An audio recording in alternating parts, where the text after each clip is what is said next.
So I started recording because the webinar will be made in a form of a video, and later we will also share. But we still have time.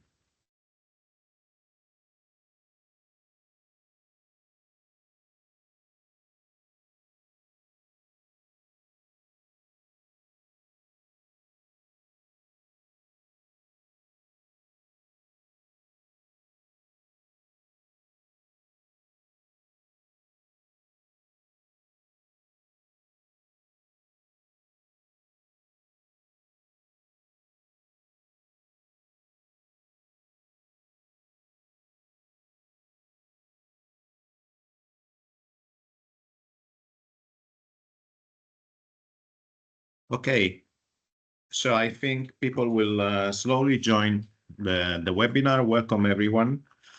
This webinar is organized together with AMBHER and ANDREAH project. It's about ammonia's energy carrier. So we will have lectures on or speech on membranes, reactors, and catalysts. And only the presenters can unmute themselves. So if you have, as attendee, any question, put in the chat or in a Q&A, and I will read for the presenter. So we start with the first presentation, the introduction to the projects, and this is given by José Luis Viviente. So José Luis, can you share your presentation and start? Yes, thank you, Fausto. Share.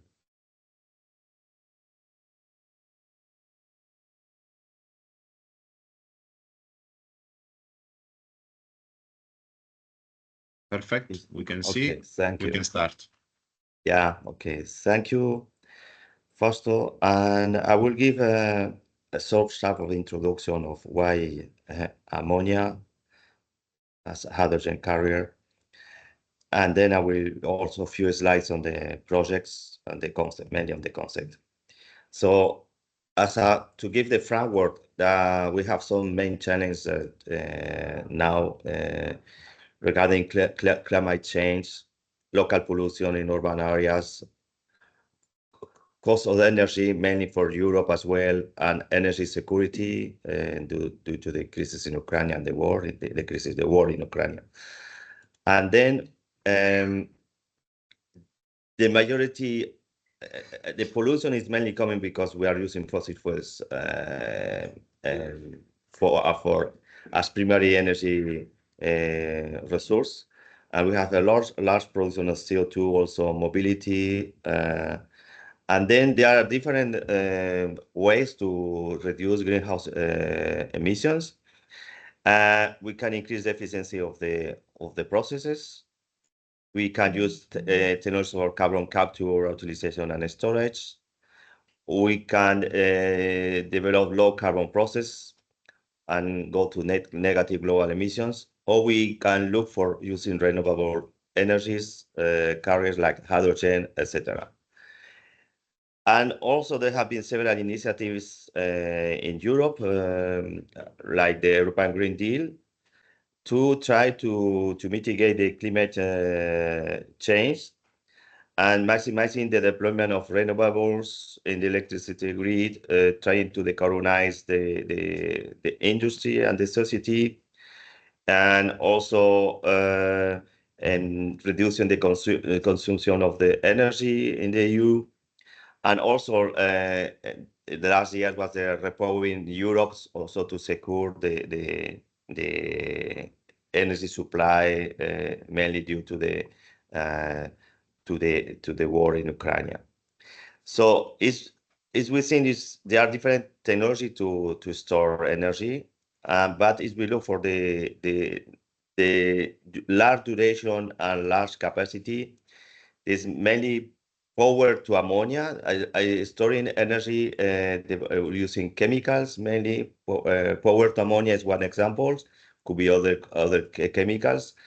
But the point is we want to increase the renewables in the grid, we have to try to match the demand and the offer. And this is not so easy.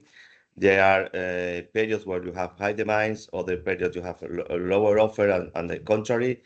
So the only way to have flexibility is to have the capacity to store energy with the renewables. So we can have some type of when not having high demand, we can use the renewables to produce other carriers, energy carriers, or chemicals that can be used to have hydrogen or other carbon neutral derivatives. And during the last years, hydrogen has been increased. The interest in hydrogen has been increased because it's as a clean energy carrier. Of course, produced from renewables, because we can also produce hydrogen from steam methane reforming, for instance, but you have a CO2 emission. Yeah, we are talking about, if you don't have carbon capture, we're talking about using renewables with an electrolyzer to produce hydrogen. And why ammonia? Because if we look at ammonia, is a carbon free and has a high volumetric energy density, also compared to hydrogen, high pressures. You can see in the figure on the right, the volumetric energy density of the ammonia, and it's more easy to liquefy because 1 bar, 35 degrees is already a liquid, or around 8 bars, 8.5 bars, and room temperature is also a liquid. And it's relatively low cost, but this can be changes and here how you produce this, because now it's mainly you produce emitting CO2 because it's a steam methane reforming or autothermal reforming to have hydrogen. But as you see in the news, there are more and more developments of having green ammonia, having hydrogen from electrolyzer. And it's a chemical that is easy to store and transport, and we have a long tradition in transporting it because it's more or less 80-85% of the ammonia is used for developing fertilizers. So it's something that has been already transport between countries, and there are ports that can be where you can charge and discharge ammonia. And so it's a very nice chemical to be used as hydrogen energy carrier and have the transport cost as lower than for hydrogen. So ammonia, we can say it's an efficient and cheaper long-term energy storage chemical. Can be used as a hydrogen carrier to be used to have hydrogen for mobility, transport, also transport for the maritime sector that are using ammonia directly in the ships to decarbonize the sector, and also can allow increasing the integration of renewables in the energy grid using the ammonia as large-scale energy storage. And we also, the activities in the ammonia also provides to these different projects that has been funded by the European Union to have a European leadership in the energy storage approach. And as something that is also relevant, as the idea is to decrease the energy import dependency from fuels, oil, from all traditional fuels, CO2, the carbon containing traditional fuels. We see the problem with the natural gas supply due to the large dependency from Russia. So it's a way to diversify the energy, having ammonia from other third countries that will supply hydrogen to Europe. And also to support the clean energy transition European Green Deal to develop a low carbon society and replacing the natural gas, coal, and oil in hard to decarbonize industries, and also reducing the CO2 emissions. So here we will have presentations regarding two projects. The first one is the AMBHER project that was on ammonia and MOF-based hydrogen storage for Europe. There are two lines in this project. That is for long-term storage is ammonia synthesis, and for short-term is hydrogen storage in metal organic frameworks. We're not going to deal with this part because this webinar is focused on ammonia as an energy carrier. And the second one is ANDREAH, that is ammonia-based membrane reactor for green hydrogen production. And when you transport ammonia and you synthesize ammonia, you need to have a technology to have back hydrogen. If you don't use the ammonia directly, there are also people and companies working in direct use of ammonia. But here we are working in this project to have the ammonia decomposition to get hydrogen. So in both projects, you have these two workflows. You are using the concept of catalytic membrane reactor, where you are integration. There are two main advantages. You are integrating the catalytic reaction and the separation in one single step, so you can reduce the size. You have a compact design, and you can reduce the costs also because you need less equipments for separation. That is the general advantage. And the second one is when you have a equilibrium limited reaction, like in this case, in the ammonia synthesis, you feed with nitrogen and hydrogen, and you have ammonia. And for the cracking of the ammonia, you have the contrary. From ammonia, you go to nitrogen and hydrogen. If you remove using a membrane the product, you are shifting the equilibrium, and you can have higher conversion compared to the traditional system at lower temperatures. So this also give you benefits also in working at lower temperatures and also increasing the process efficiency. And then we have to see the capex also is expected to be reduced as well. So what we have in AMBHER, we try to produce green ammonia, trying to work at lower pressure and temperatures, 20 bar to 250 degrees, that are more lower than in the conventional system that they work at 150, 250 bars and higher than 450 degrees. So we expect to have lower energy footprint and capex.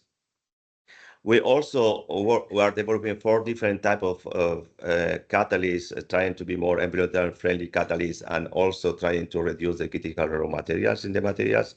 And other concept we are using is instead of using a packet bed, conventional packet bed reactor for the catalyst, we are using open structures that could be phones, or in this case, periodic open cell structures that are manufactured by additive manufacturing, in which we coat the catalyst. So in this way, we can reduce the amount of catalyst we need for the same reaction compared to the packet bed. And also we can optimize the heat and mass transfer compared to the conventional packet bed. And besides this, we're using carbon membranes to selectively remove the ammonia. In the ANDREAH project, we use the same concept of a catalytic membrane reactor, and we can decrease the temperature at least 100 degrees compared to conventional reformers. That, depending on the catalyst, they work between 500 up to 900 degrees for having 100% conversion. So we can reduce the energy footprint as well. And we also, here we are trying to use carbon membranes instead of palladium membranes. So we expect to reduce also the CAPEX and OPEX compared to the palladium-based membrane reactor. That's a new configuration in the sector. And also we are working on reducing the critical raw materials, decreasing the amount of ruthenium, as well as in some cases not using nickel in the catalyst. And for we also have the open cellular structures manufactured by additive manufacturing to optimize the heat and mass transfer and to have less amount of catalyst in the system, and using carbon membranes instead of palladium membranes. So that is a brief summary of the project. So now you will have some presentation regarding the different activities on catalyst and box and membranes as well. Thank you for your attention. Thank you very much, Jose Luis. If there is any question, please use the chat or the Q&A. I will read the question for Jose Luis. And otherwise, at the end, there will be also time. And I would repeat for the people that just joined, we will share the presentations and we will share also the video of the webinar. For the time being, I don't see any question for Jose Luis. Then I would like to ask the next presenter, Margot Llosa from Tecnalia, who will present a work on membranes.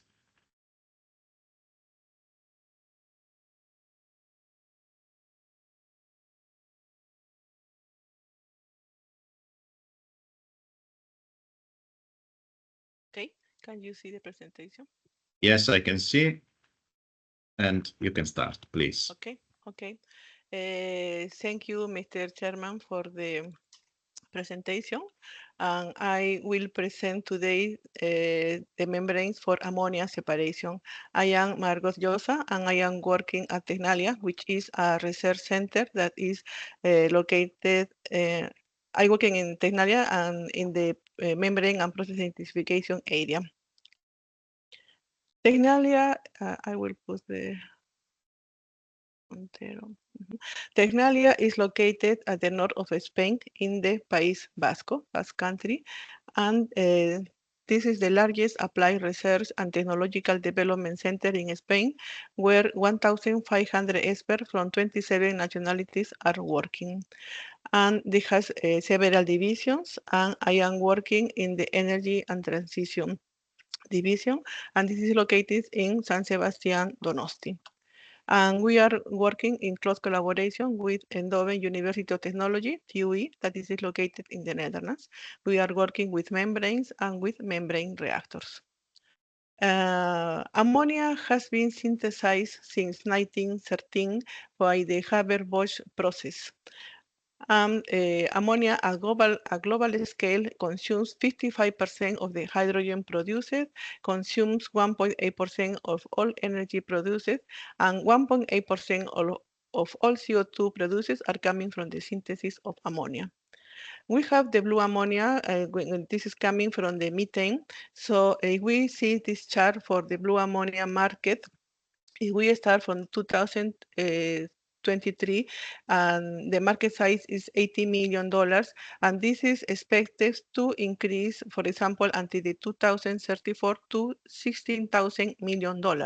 And why is this huge increase? Because ammonia is used in several industries, like for example, leather, rubber, food and beverage, mining, petroleum, and agriculture. And especially in agriculture is used as a fertilizer. 85% is used as a fertilizer, as ammonia or as a nitrate.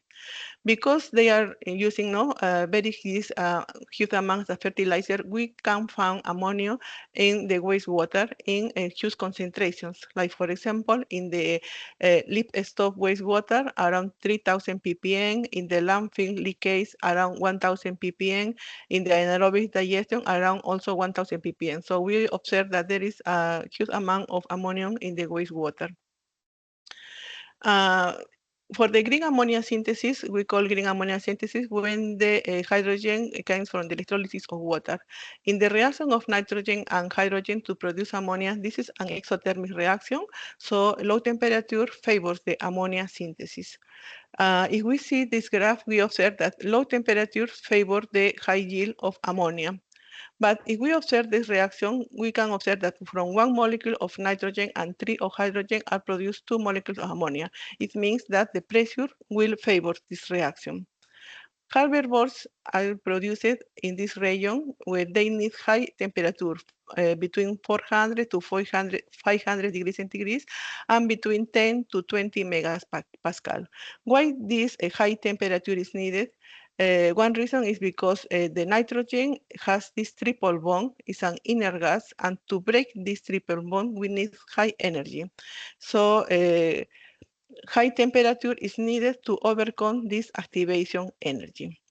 One of the objectives of the project is to develop these composite carbon molecular seed membranes selective to ammonia. So the equilibrium will go to the right, and then we want to decrease, it's expected to decrease the temperature to 250 degrees, for example. And also another objective of the project is to develop catalysts that they are going to work at these temperatures. If we want to separate ammonia, then it is necessary to know the properties, the characteristics of the gases involved in the synthesis of ammonia. And then we are talking about hydrogen and nitrogen. And these are non-polar gases. They have this covalent bond. Ammonia is a dipolar, and they can induce the polarization of some gases, for example, the nitrogen, and then we have the van der Waals bonds. Also, ammonia can interact with water and then interact by forming the hydrogen bonds that are stronger than the van der Waals bonds. Also, we can observe that in the ammonia, the nitrogen orbital, we have a pair of electrons, and with this pair of electrons, they are able to form complex with some metals. So, if we would like to synthesize absorbents, it will be good to have if they can have these hydrogen bonds, and also they can complex with metals. Talking about the kinetic diameter of the gases, we can find that nitrogen is the highest with 0.365 nanometers, hydrogen 0.29 nanometers, ammonia 0.26 nanometers, has almost the same size as helium. We can observe the difference in size between these three gases is very small because we are talking about nanometric scale. So in order to separate these gases, we need to prepare membranes with very small pores, nano pores. There are different ammonia separation technologies, and among them we have the physical condensation. In this case, at 1 atmosphere, nitrogen has the boiling point of minus 196 degrees centigrade, hydrogen minus 253 degrees centigrade, while ammonia has minus 34 degrees centigrade. It means at this temperature of minus 34, ammonia is becoming liquid, while nitrogen and hydrogen still are gases. So this is a separation by physical condensation. Also, we have the liquid absorption. It happens when we have compounds that they have these OH groups, like for example, the ethylene glycol, glycine, or polyethylene glycol. So they can they can interact with ammonia by the hydrogen bond. Also, we have the solid absorption, and it is using zeolite or sieve or MOF, and I will explain in detail later. And also we have the separation for using membranes. The membrane for gas separation, what is a membrane? A membrane is a selective barrier that can separate two compounds, allowing the pass to ones and retain the others. And this is made by the differential in potential in both sides, and this is making by the, for example, difference on pressure or in concentration or in temperature. The objective when we prepare membranes are that they must have high selectivity, high permeation, and they must be stable at operation conditions.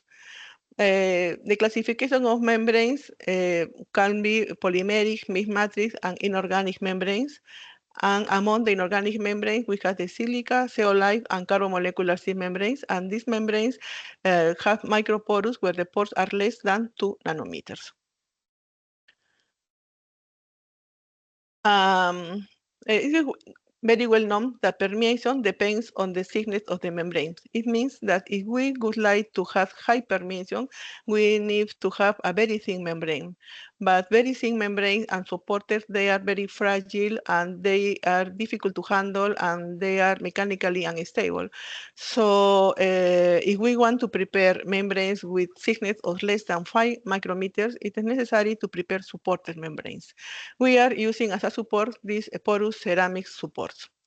And if we want to avoid the resistance or the flow of the gases through the pores, then we must use asymmetric membranes. So we have layers with big pores, and they're becoming gradually to small pores. And finally, on the top, we will put the selective layer.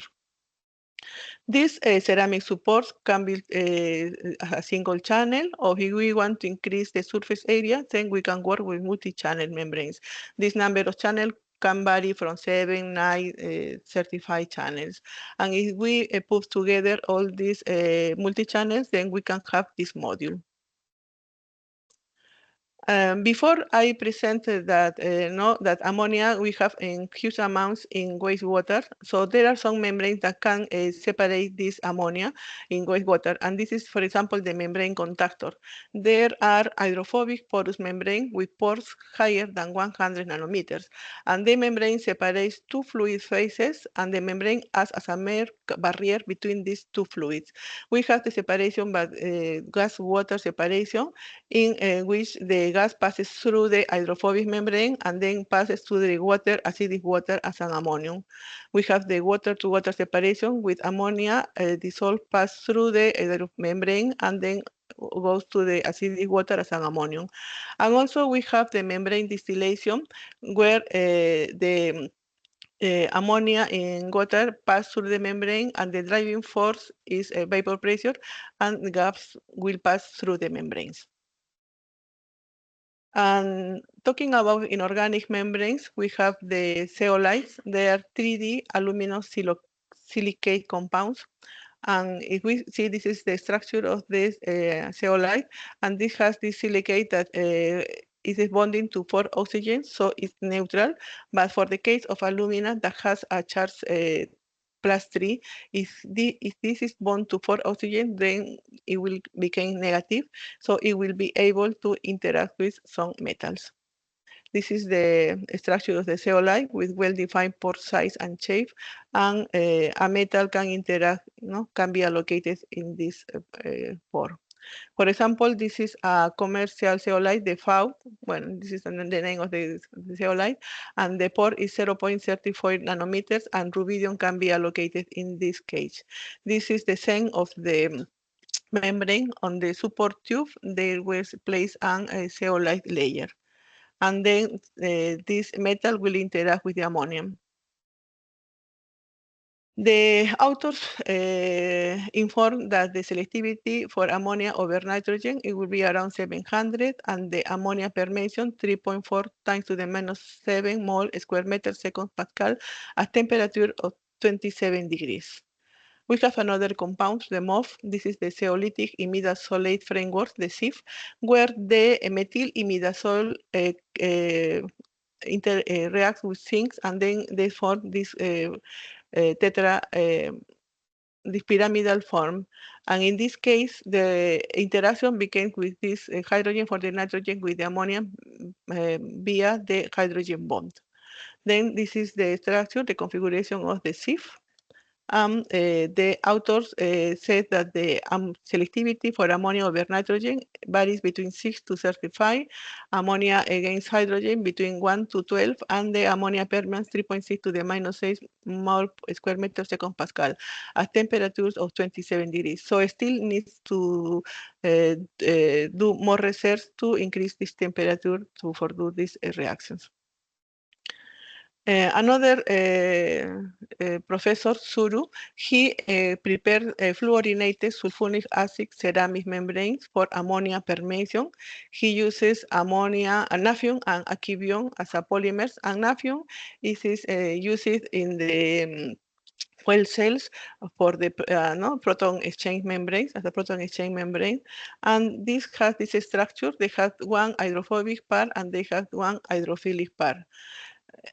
He prepared this naphthalene and aquivion. He prepared different membranes, and on top of the alumina tube, he placed the naphthalene or the aquivion with the proton or with the lithium.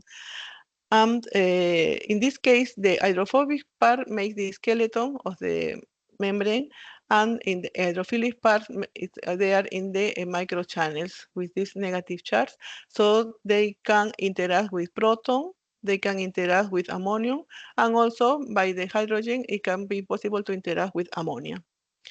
The results they inform is that they ran this experiment from 25 degrees to 150 degrees, and the selectivity for hydrogen over nitrogen, it was around 10, and almost it's the same. But when the selectivity is, the separation is between ammonia and hydrogen, the selectivity decreases as the temperature increases. And the same happens for the separation of ammonia over nitrogen. When the temperature increases, the selectivity decreases. So still also is needed more investigation to improve the performance of these membranes. And now I will present the inorganic carbon molecular seed membranes that we are developing for the projects AMBHER and ANDREAH. These carbon molecular seed membranes are prepared by the carbonization of a polymer precursor, a thermosetting polymer precursor. For these projects, we are synthesizing the Novolog phenolic resin using the dipping technique, and asymmetric porous alumina support is immersed in the dipping solution, then is taken to the oven to dry under rotation to make an homogeneous and uniform membrane, and then finally is carbonized under nitrogen for from 500 to 800 degrees.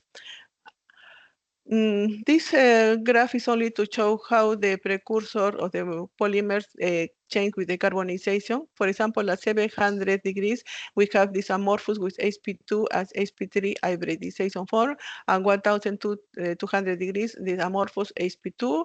Then as they increase to 1,400, the no graffiti, and 1,700, the graffiti form.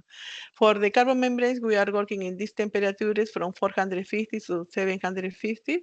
So they are occurring this condensation with the polymer. And the pores are formed by the packing imperfection. And in the 10 of the carbon membrane, we can observe that the pores, they are not straight, they present tortuosity. This is the dipping solution, the recipe. We have the Novolog resin as a polymer precursor and these agents as a curing agents to continue with the polymerization. And we add some boehmite nanoparticles because they give the hydrophilicity to the membrane. And then with this group, they can form hydrogen bonds with ammonia. This is the photograph of the carbon membrane, supported carbon membrane.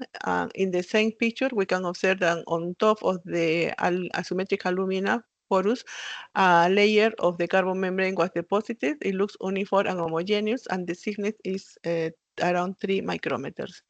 This is the 10 picture. We can observe that the alumina is very well distributed in the carbon matrix, and they possess these hydrophilic pores with water can go in the pores.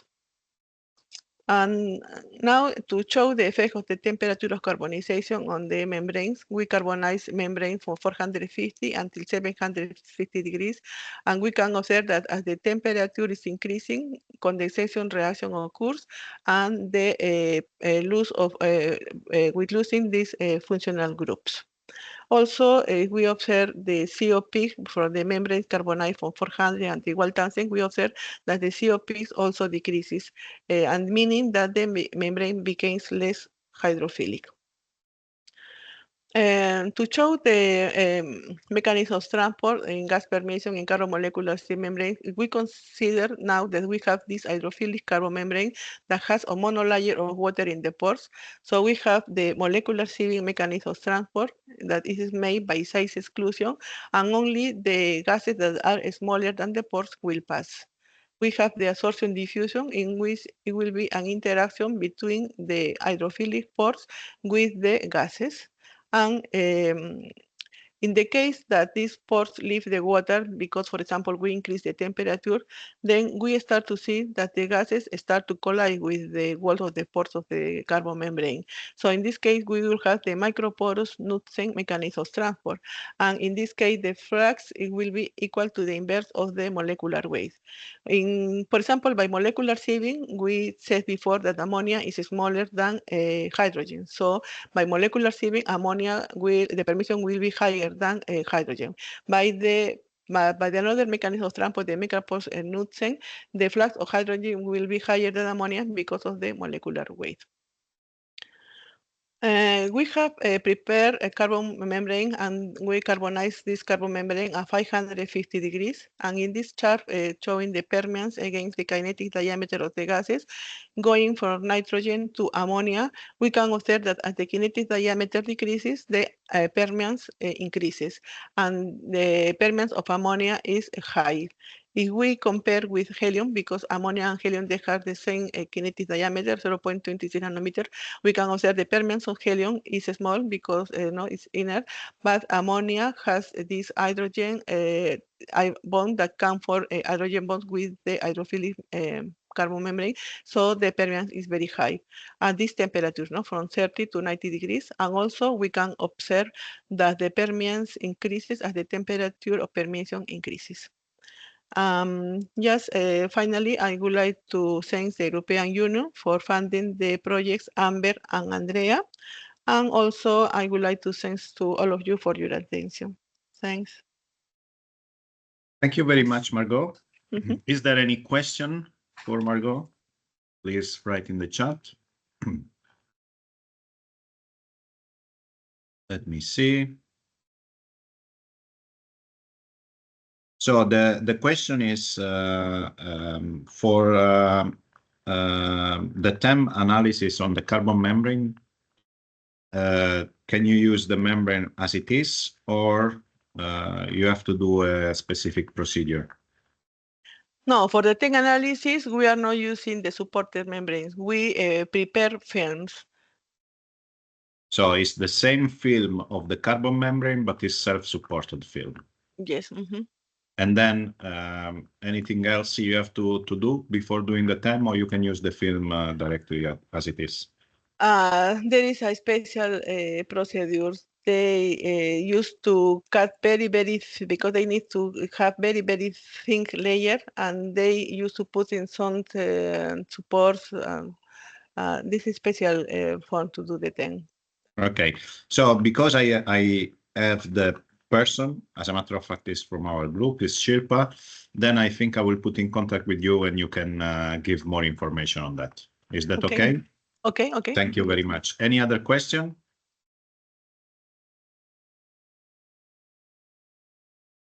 I don't see any question in the chat. Of course, as said, we will share the presentation, and then you will have also the contact of Margot. If there is no other question, then I would go to the next presentation. Okay, I will. You can stop sharing, and then we have Valentina. So good morning, everybody. Can you hear and see me first? Yes, we can. Okay, so I will proceed with sharing my presentation for today. Just a couple of seconds.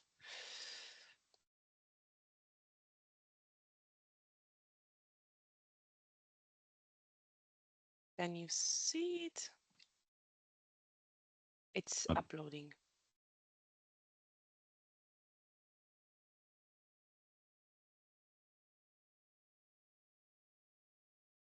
If it's not working, I will just share my screen, but it should. Now we can see the presentation now, so you can start. Okay, is it just it's correct in the way you see it? Is it presentation? It's presentation mode. Yes. Okay, perfect. So yeah, once again, good morning, everybody. My name is Valentina. I am a postdoc at the Technical University of Eindhoven, and I am working within ANDREAH project. Today, I would like to give a presentation about hydrogen production by ammonia decomposition in membrane reactors. And I would like to touch upon both the problem from an experimental point of view, and also some insights on the techno-economics of the process. So I will skip the introduction on why we should be aiming at reducing carbon emissions, so to move towards transition. So just a recap on why ammonia. The exploitation of renewable energy sources is believed to play a fundamental role in the energy transition. However, renewables come with some challenges, and in principle, the challenges come when it's about meeting the demand with production and also grid stability. So there is a problem with intermittency, which can be basically solved with storing energy in the form of dispatchable energy carriers. And while hydrogen is regarded as the ideal energy carrier, there are also some issues with hydrogen. And in principle, there are issues related to the fact that it has low volumetric energy density and low boiling point, which make the storage and the handling very challenging. And this is where ammonia comes into place, because the idea would be to store hydrogen in liquid carrier compounds because they are easily transported and stored for a long time and over long distances. And then hydrogen could be recovered in situ when required. And there are other possibilities, of course, next to ammonia, though ammonia is very interesting for a couple of reasons. The first one is that there is an already existing infrastructure for transport and storage, but it is also carbon free, which makes it particularly suitable for carbon sensitive applications, such as, for example, hydrogen to be used in PEM fuel cells. Now, if we would like to to recover hydrogen basically from ammonia, we need to go through ammonia decomposition, and ammonia decomposition is the reaction that you see here in this slide. It is an endothermic reaction. It also proceeds with molar expansion, which translates into the fact that it is favored at high temperature and low pressure. So if we think of a process, a conventional system for hydrogen recovery from ammonia, you would have a system like the one that we see in this slide. So two units. So a reaction unit working at relatively high temperature and low pressure, followed by a hydrogen recovery unit. So a unit in which you basically would recover hydrogen from the reaction products. What we propose in ANDREAH project is basically a system that is a novel technology in which these two steps are basically integrated in a single device. And basically what happens is that you have ammonia decomposition reaction into hydrogen and nitrogen taking place due to the presence of a catalyst inside the reactor. And also there is a simultaneous separation of hydrogen, which takes place by means of hydrogen selective membranes. Valentina? Yes? Sorry, just a second. I would like to ask Gaetano or any other presenter if you can see the presentation. Oh, sorry, because, oh I yeah, can see. Yes, I do. I Okay. do as well. Because there was a comment that somebody couldn't see the presentation, so probably it's the wrong windows open for the attendee. But please continue because we can see the presentation. Okay. Anyway, we will share the slides afterwards, so it should be okay. Anyway, okay. And yeah, as I was saying, in principle, we propose this technology in which these two steps, so basically reaction and separation, are performed within a single unit. And now I would like to show some results that were basically retrieved not in the framework of ANDREAH project, but in a previous project in which we basically did a proof of concept of the technology using palladium-based membranes. So what we could see is that basically we compared the technology of a traditional, conventional packet bed technology and what happens if we introduce in a packet bed of catalyst some membranes. And we can see that compared to conventional system in a membrane reactor, it is possible to achieve comparable or higher ammonia conversion, but this time at lower temperature, which translates into the fact that it's possible in principle to achieve higher efficiencies. And also it is possible indeed to simultaneously recover high purity hydrogen. And as it is possible to see from these figures that I reported in this slide, it is also possible to go beyond the thermodynamic equilibrium conversion that is achievable without the introduction of the membranes, without using the membranes. This is because basically by removing hydrogen through the membranes, it's possible basically to shift the equilibrium of the reaction. Now, there are also other advantages, and another advantage comes in terms of compactness of the system, because Compared to a conventional system, basically, it is possible to achieve higher ammonia conversion at similar pressures, although this comes with a disadvantages that in principle, when you increase basically the pressure, you also have lower impurities. But of course, then you would select a trade-off during your application. Now, if we are targeting hydrogen production to be using PEM fuel cell application, there are those some requirements in terms of purity of the hydrogen that we produce that we should meet. And there was basically in this case a challenge. And the challenge is that it was never possible with just the membrane reactor to meet the target impurity given by the residual ammonia concentration in the hydrogen stream, because it was never below 0.1 ppm. So we implemented a couple of strategies. Strategy one was to increase the membrane selectivity by increasing the membrane thickness. And strategy two was to implement the cleanup unit, a cleanup unit downstream of the membrane reactor, implementing thinner membranes. So both the strategies work, so they are technically feasible, though strategy two is more economically viable. And in strategy two, basically what happens is that you have the membrane reactor implementing thin membranes. So thin membranes translates into the fact that less palladium is used, so the solution is cheaper. And when you have a unit downstream of the reactor, which basically serves for the cleaning, you also accept to work at lower temperatures, which also translates into the fact that basically you then have some gains in terms of efficiency. Now, what we would like to do in ANDREAH project basically is to try to do the same, so have the same technology, but now avoiding the use of palladium-based membranes because they are expensive. So we would like to try to move into a technology that is more economically viable. So we try to use carbon molecular sieve membranes. And the first steps that we took was basically to prepare a carbon membrane according to the procedure that you can see in these slides. And basically what we did some tests to see whether this membrane is selective or not for hydrogen. And these are the preliminary results that we obtained. So basically we could see that molecular sieving and or adsorption diffusion are the main transport mechanism that govern basically the transport through this membrane. And this is observable by the trend of the hydrogen permeance as compared to temperature and pressure.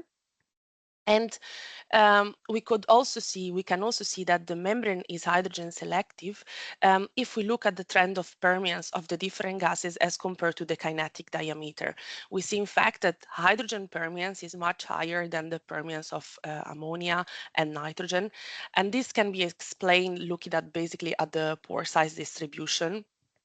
As you can see from the graph at the bottom right of this slide, in principle, what happens is that most of the pores that are available are bigger than the kinetic diameter of hydrogen, hence hydrogen permeance is favored.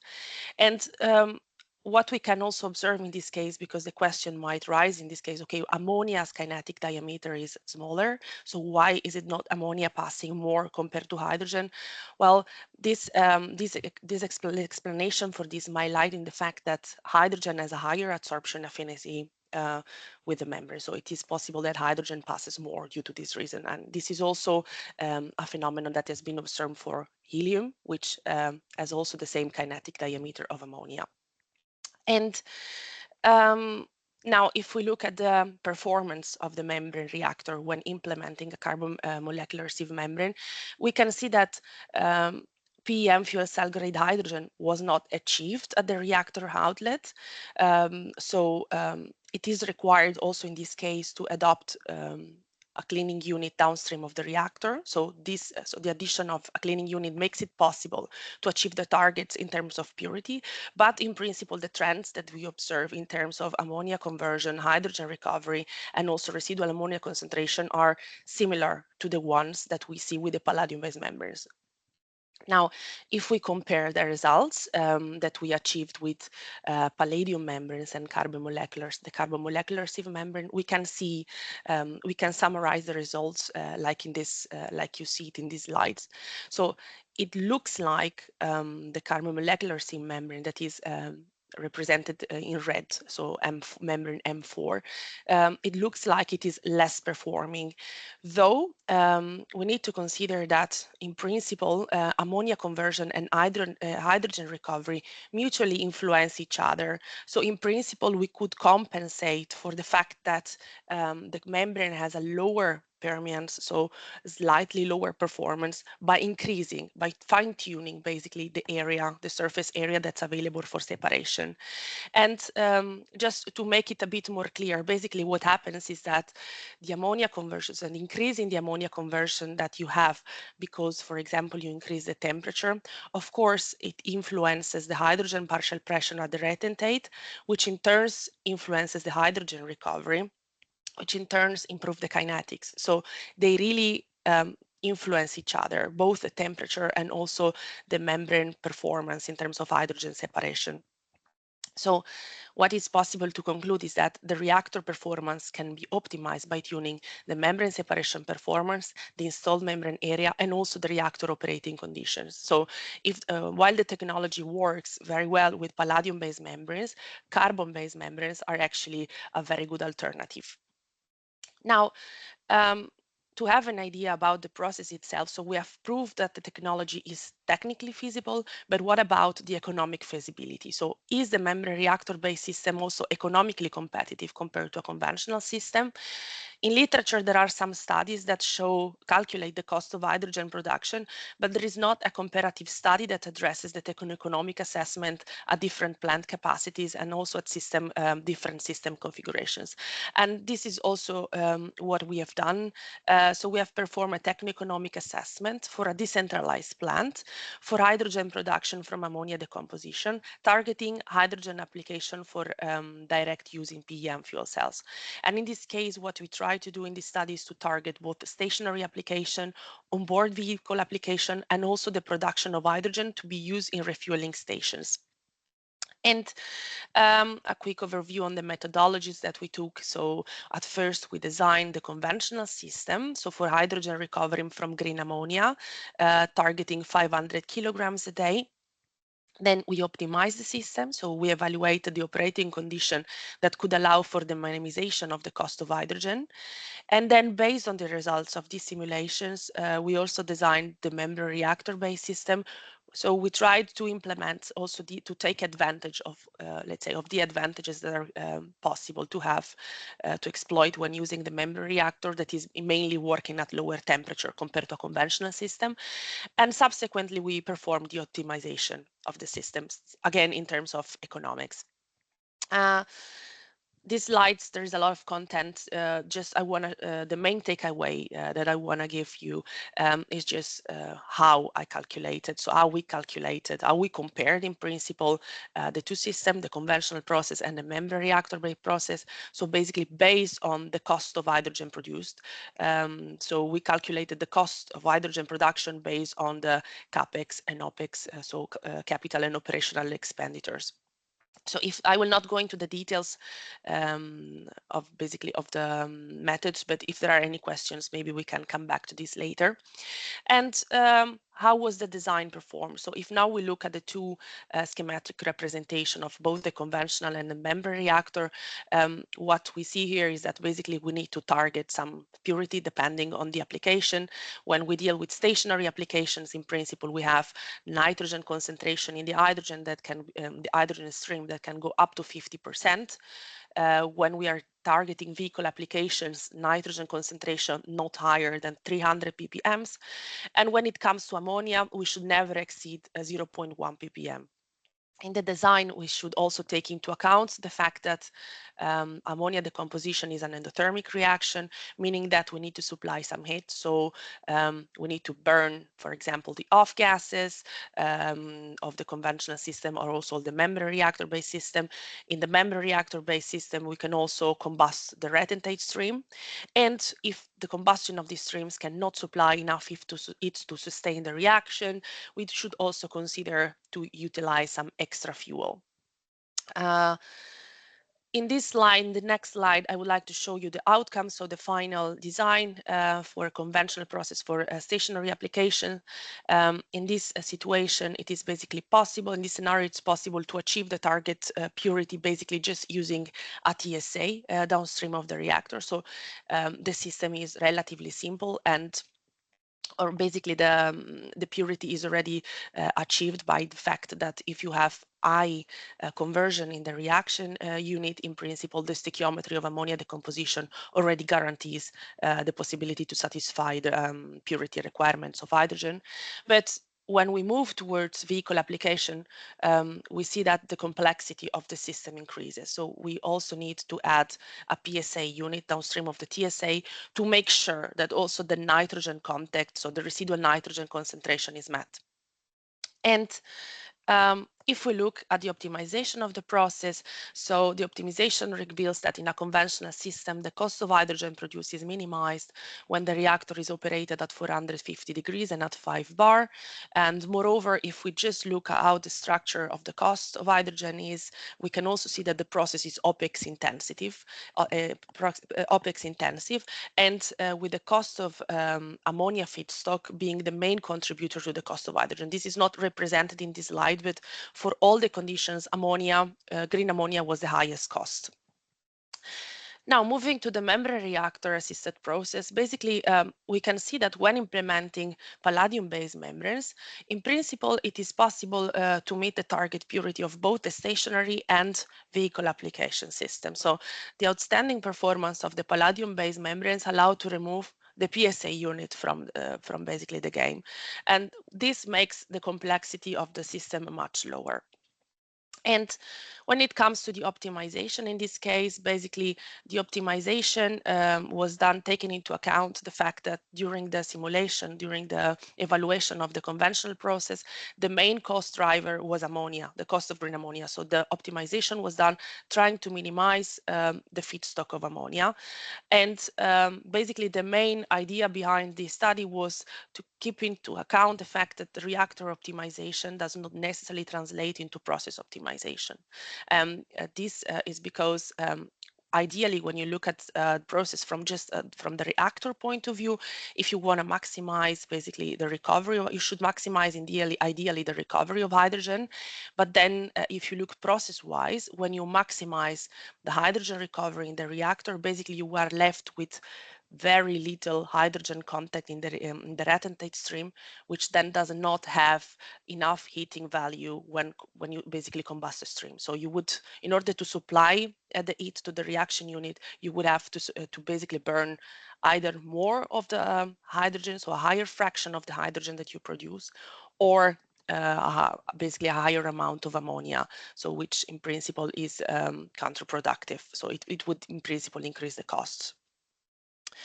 So just to answer the question regarding whether the membrane reactor technology is competitive or not compared to the packet bed membrane reactor. So the results of this study demonstrated that in the case of hydrogen production for stationary application, there is no real economic advantage from the utilization of the packet bed membrane reactor technology. Though, if we look at vehicle application, indeed it's possible to see that there is an advantage. So the membrane reactor assisted system, basically, it is more competitive. And if we look at the distribution, how basically the cost of hydrogen is built, so what are the main driver costs, we see also, as I said before, that OPEX are the main drivers. And in both the scenarios, both in the basically conventional system and in membrane reactor assisted system, ammonia feedstock plays a very important role. So in this case, it accounts for more than 95% of the cost. Just to confirm this, we did some sensitivity analysis, and here you can see on the left side of the slide how much the ammonia cost basically impacts the cost of hydrogen produced. We also did some forecasting because indeed green ammonia, it's very expensive at the moment, and the reason for this, of course, is the fact that the technologies to make green ammonia are very new, so they are very expensive, but they are also the cost of green ammonia is expected to decrease over time. So if you look at the graph on the right of this slide, the bottom right, it's also possible to see that the cost of hydrogen produced from green ammonia, it is indeed very high, but it's also very much expected to decrease over time based on the fact that indeed green ammonia cost will decrease quite a lot. And now I come to the end of this presentation. I have my last slide in which I would like to summarize the main takeaways of this presentation. First of all, in a membrane reactor for hydrogen production from ammonia, it is possible to achieve higher efficiency and higher compactness compared to a conventional system. And it is also possible from this technology to optimize the reactor by tuning the membrane separation performance, the membrane area, and the membrane and the operating condition of the membrane reactor. It's also possible to achieve fuel cell grade hydrogen production when adding a relatively inexpensive sorption unit downstream of the reaction unit. And while palladium-based membrane have been proved already to be a very good alternative and because of their outstanding performance for hydrogen separation, carbon membranes can also be regarded as a competitive alternative to palladium-based membranes. And from an economic point of view, the recovery of hydrogen from green ammonia using membrane reactors can be achieved at lower cost compared to the benchmark technology. So all in all, we can conclude saying that the membrane reactor technology has significant potential in advancing the decarbonization of the current energy system. So with this, I conclude my presentation. So if there are any questions, I would be glad to answer. Thank you. Thank you very much, Valentina, for the presentation. Is there any question? Please write in the chat, and otherwise we can discuss also later. So let's wait a few seconds if there is any question. Otherwise, we will go to the next presentation. Yeah, I see a question. The question is about the reusability of the carbon membrane. I'm not sure what this question means, but in general, so what happens is that we tested a few hours of operation. There were a couple of heating up and cooling down procedures, so a couple of cycles. But in terms of reusability, I'm not sure if you mean for how long the membrane will live, maintaining its, let's say, selective properties. For this, we would need a longer term utilization and testing, which we did not do. Which is part of ANDREAH, by the way. Yes, exactly. I'm not sure if okay, yes, yeah. I answered the question. Any other question?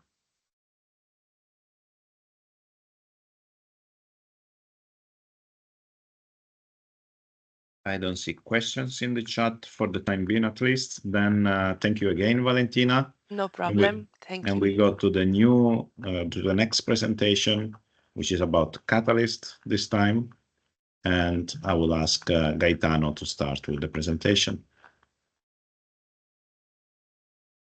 Okay, thank you, Fausto. Thank you very much. Also to all the other speakers. So I'm going to share my screen. Okay.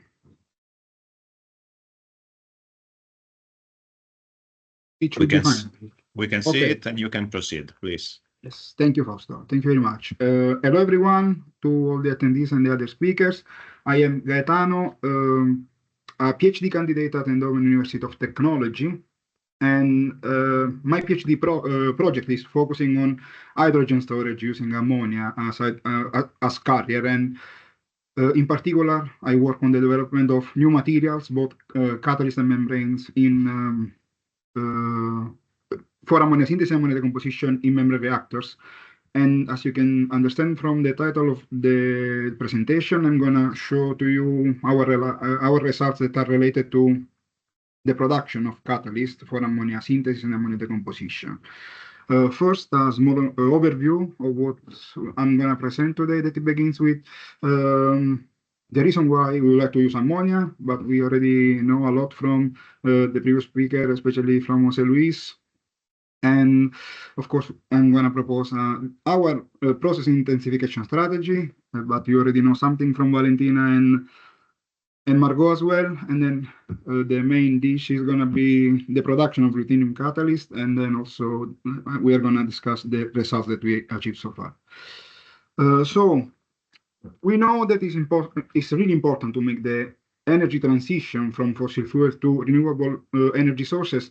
And among all the possible alternatives, we know that hydrogen is considered as the ultimate clean fuel, since we can produce just water in theory from the combustion of this component. And according with the production process and also to the source that is employed for this production, we have different type of hydrogen. You can see the classification over here, but our main focus has to be to work with green hydrogen, of course, because we know that we can produce this green hydrogen by splitting water using sustainable energy sources, and then this hydrogen can be both directly burned into internal combustion engines or can be sent also to fuel cells. And we can then produce electricity for electric engines. But looking to this green hydrogen cycle, we know that one of the main issues that we can see here is the storage and distribution step. Because both the transportation and the storage of hydrogen in all the form possible are problematic due to the risks that are related to the wide flammability range and also to the low emission energy. And we have something already, but nowadays hydrogen can be stored in different ways, like compressed hydrogen, liquid hydrogen, also to a storage medium. And one of the main advantages that are related to the physical solution is that hydrogen keeps the energy effectiveness, so we can use it. But on the other hand, we know that these routes bear several disadvantages. In fact, they are volumetrically inefficient compared to the chemical-based solution, and we have also additional costs that are connected to the, for instance, inter-refrigerated compression stages, also to the insulated high-pressure tanks that we have to use. And a safer way to store hydrogen can be the conversion of this energy carrier to another compound. And among all the solutions that we heard from Jose, of course, we are interested into ammonia. That is a really interesting solution. And this because the infrastructure involved, of course, is already fully operating infrastructure in terms of production and also storage and distribution. Moreover, we know also that ammonia can be easily stored in comparison with hydrogen at ambient condition, and the liquid form provides a relatively higher hydrogen density. But of course, also ammonia has its own drawbacks. And we know that it's possible to produce ammonia starting from hydrogen and nitrogen through this, the equation that I reported in the slide, that is an exothermic and reversible reaction that is limited by the nitrogen dissociation. At ambient condition, high yields can be thermodynamically possible, but in order to activate the nitrogen molecule, we need erythenoid catalysts that are not active in this condition due to the activation temperature, the intrinsic activation energy of the catalyst. In particular, we know that after a century of study, the commercial Haber-Bosch process and also the related iron-based catalyst, we can say that they are fully developed. There is no room for further improvement, at least as far we know so far. And to work at milder conditions, it's necessary to go and exploring new pathways. And in particular, as you can understand from the name of our group, we instead of the traditional fixed bed reactor configuration, we are proposing a membrane reactor technology to simultaneously synthesize and then separate ammonia in a single unit. And in this way, it's possible to overcome the equilibrium constraint of this reaction by using some catalysts that are active at lower temperature, and also by the removal of the reaction products, thanks to a reaction product, I mean ammonia, of course. And this can be done by a selective membrane that can allow us to shift the equilibrium. And as you already heard from Margot, And from Valentina, in our group in Technalia, we are working on different type of membranes that can be integrated in this kind of system. But today I'm going to speak about catalyst and the definition of our catalytic formulation. And as I mentioned before, to improve this ammonia synthesis process, we have to develop more performant catalysts. And in particular, in the recent years, we know that ruthenium emerged as second generation catalyst. Is so nowadays we call this class of catalyst as second generation catalyst for ammonia synthesis. And this is because after iron has been found that ruthenium is has a relatively higher activity at lower temperature and pressure than the conventional catalyst. This catalyst have two main drawbacks. Of course, ruthenium, as you know, is really expensive. It's a really expensive material, and of course, also from the chemical point of view, the hydrogen poisoning is a big issue that we have to address. And to overcome these drawbacks, and of course, we have to increase the performance of our catalyst, overcoming these drawbacks. Our focus is to maximize the catalytic activity of this ruthenium through the maximal exposure of our active sites and also make the optimization of the shape of these sites. We will see later why. In particular, in previous work, they demonstrated that this ruthenium cluster in a range, range of cluster size of 1.8 to 3.5 nanometers are believed to bear a significant amount of these so-called B5 sites that are a particular class of cluster that are made of 5 ruthenium atoms and that are disposed in 2 different levers that can favor the nitrogen dissociation more than the phenomena of hydrogen adsorption. And starting from this aim, we need to define our own formulation. And for this work, we were working with 3 different supports that were chosen to provide an optimal characteristic, the optimal characteristic of our catalyst. In particular, first, we started with magnesium oxide because this component, this support has a nice specific surface area and also has a high density of basic sites with a strong interaction with ruthenium cluster. And we were working also with Syria because this component enables an electron donation from the partially reduced cerium atoms to the metallic ruthenium. And we have a problem that since this Syria has a lower surface area than magnesium oxide, so we were thinking of using also a blend of these two material, because in principle at nanoscale it can be possible that we can achieve good performance for ammonia synthesis. And speaking about the size of this ruthenium cluster, but also about the presence of these B5 active sites, this can be influenced by the presence of a promoter as well, a promoter like alkali metals. And for this work, we were including in our formulation cesium, because this element can promote the electron donation from the metallic ruthenium that is in our that is present in our catalyst to the nitrogen triple bond, and at the same time is also capable of inhibit the hydrogen poisoning and also improve the dispersion of the metal on the support surface in the catalyst structure, exposing in theory new and more active sites to the gas phase. Still, about the cluster size and also the cluster shape, those parameters are influenced by the synthesis method.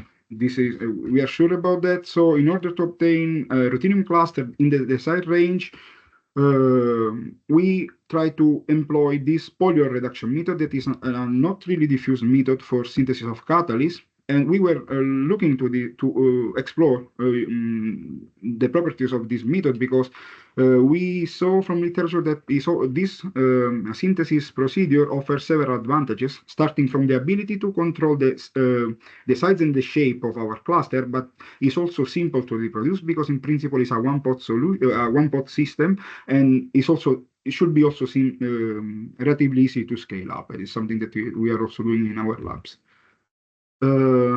few words about this method that involves the use of a polyol that in this system is acting as a reducing agent and also as a solvent for our metal precursors. And first, the process starts dissolving the metal precursor in our solvent, the polyol, and then we heat up the solution. And since starting from the temperature that when the temperature rise, we have that the polyol is decomposing and then it's generating reactive species that is acting and those species are acting as a reducing agent, and those species are facilitating during the synthesis the reduction of the metal precursor ions, leading to the nucleation and also the growth of the desired products. Speaking about the particles of our particles of catalyst. And after the reaction, also after the cooling down, we clean up our particles and then we recover them. And then after this step, we have also the calcination to stabilize our product. I reported here a list of the synthesized catalysts for this work with the characteristics.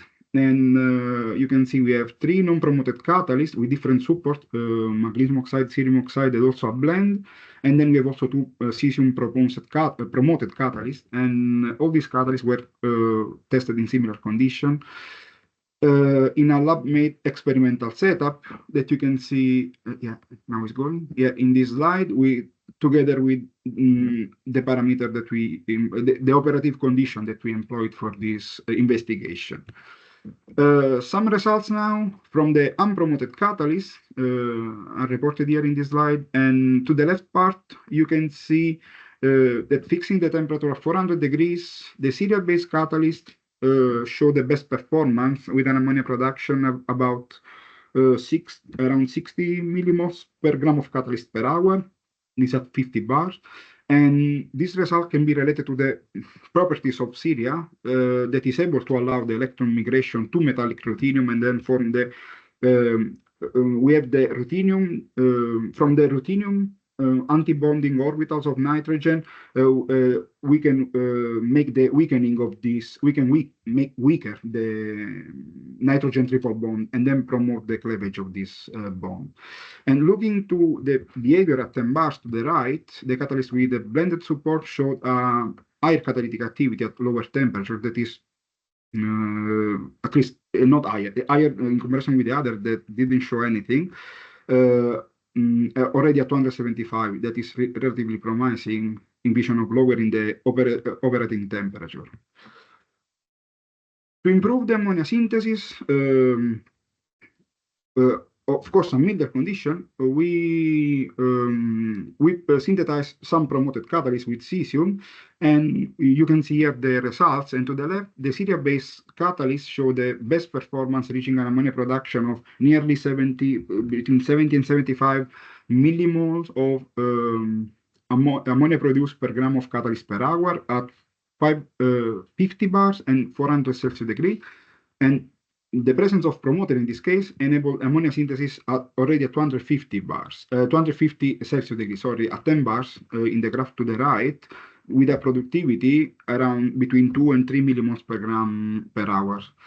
And the beneficial effect of this promoter, the cesium mass promoter, can be related. We think that this is possible because of the capability of this metal to modify the catalyst surface, favoring the presence of those B5 sites and also promote the electron donation in our structure. Finally, just a comparison with literature that is reported also in our last paper on this matter, and we can see that we did a comparison with similar catalysts produced via different synthesis methods that are already present in literature. And as you can see, a similar reaction condition, our catalysts produced via polyreduction method show better performance, and this may indicate the beneficial effect of this synthesis method in building the ruthenium cluster and allowing us to have a proper cluster sites and a higher number of B5 sites. So just to summarize what we achieved in matter of ammonia synthesis catalysts, we were able to produce this kind of catalyst with polyreduction method, and the support and the promoter have a relevant influence. We saw this from the results. Is relevant on the surface characteristic of the catalyst, and more specifically, we saw that the electric properties. Electronic properties of our catalyst are fundamental in order to favor the electron donation from the metallic ruthenium to the nitrogen triple bond. And the best catalyst that we were able to produce was the cesium-based, cesium-promoted ruthenium-based catalyst that showed the best performance at lower temperature and lower pressure, 10 bars, 250 degrees. We were able to achieve this productivity about 3 millimole per hour per gram of catalyst. And this, of course, is a promising route that we would like to explore in the future to achieve our objective. Now moving to ammonia decomposition, in a similar way, previous work established that, of course, as expected, those kind of catalysts are also suitable for ammonia decomposition. And in particular, ammonia catalytic decomposition is a structure-sensitive reaction. And they found that these B5 cats can be responsible for this specific activity for, in ammonia decomposition as well, of our ruthenium catalyst. And also in this case, we did another investigation. I reported in this list our catalyst. You can see 3 non-promoted catalysts to explore the ruthenium loading influence, and then 2 catalysts with different cesium-ruthenium mass ratio. And then we test this catalyst in the same experimental setup with different operative condition, of course, because we need to work at relatively higher temperature but lower pressure.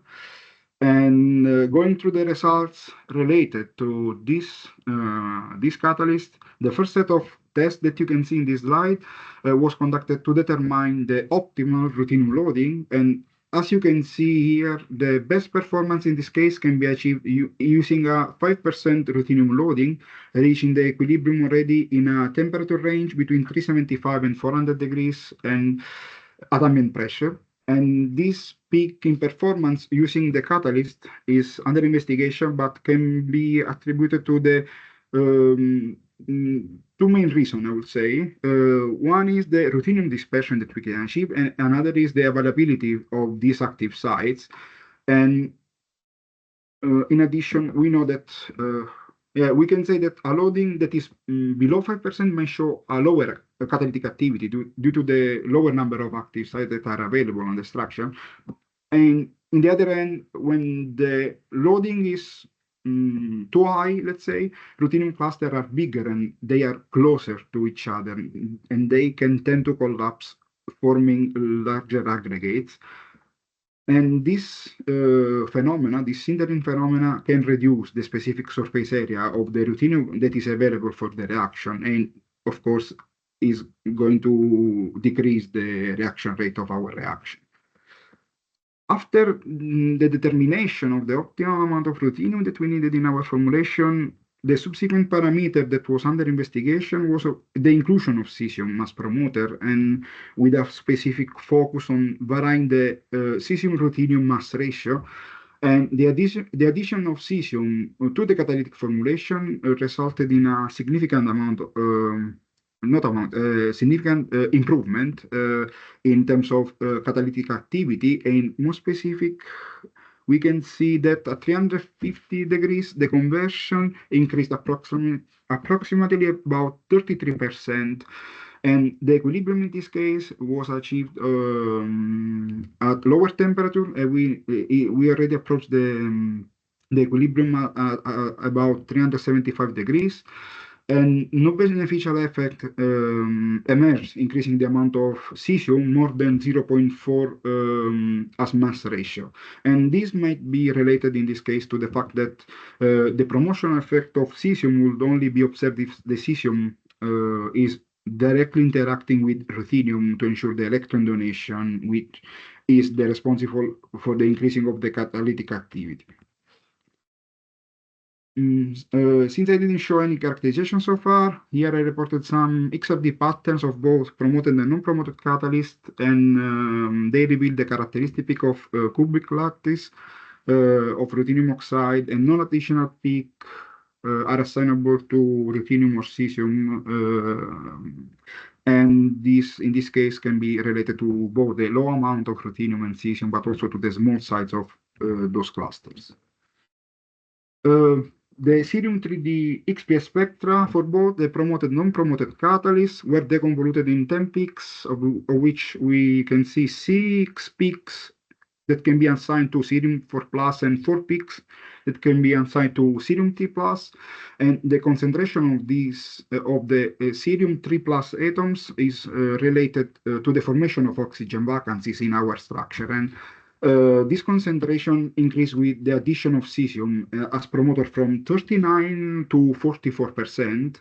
And the abundance of oxygen vacancies can favor the desorption of hydrogen species, and also so the hydrogen migration that can contribute to improve the catalytic performance by accelerating the reaction cycles on each active sites. And this phenomenon might explain also the beneficial effect of cesium, of the cesium addition to our formulation.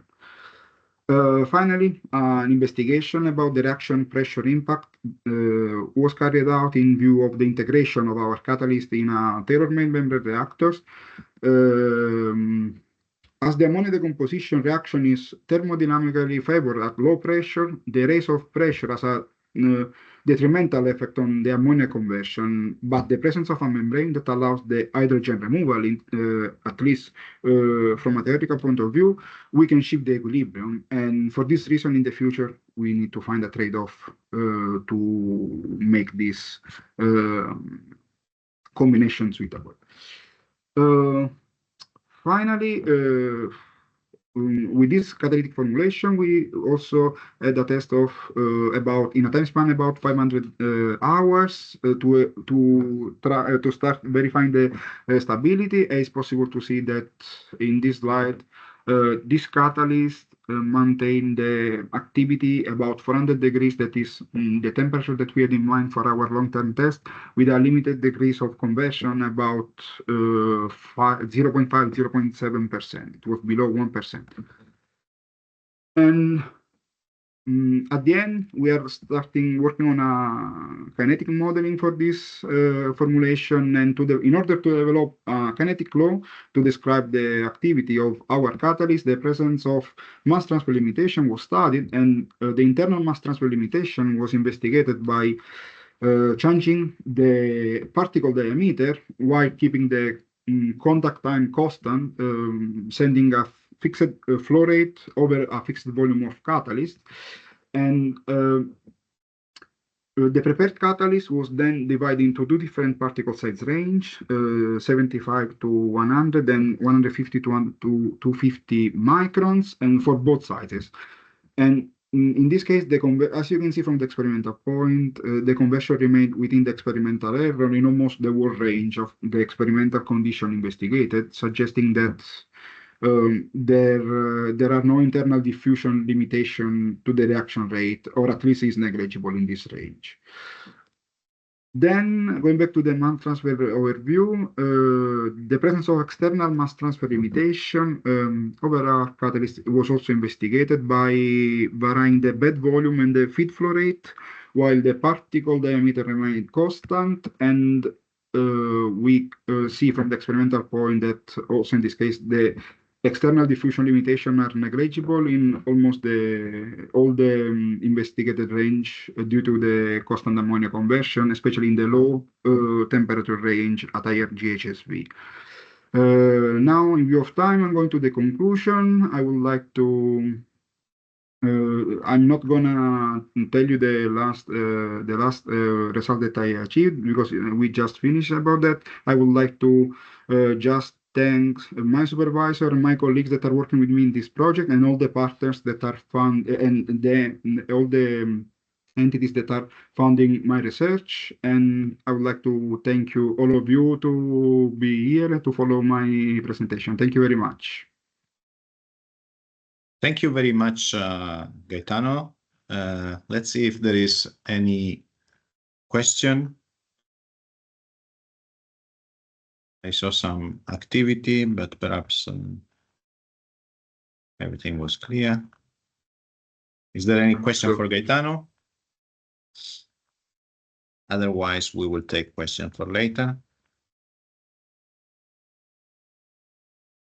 Apparently, everything was clear. Then thank you very much, Gaetano. Thank you, Fausto. Thank you, everyone. And we go to the next presentation on Catalyst from Antonio Vita from CNR in Italy. Good morning to everyone. I'm going to share my screen.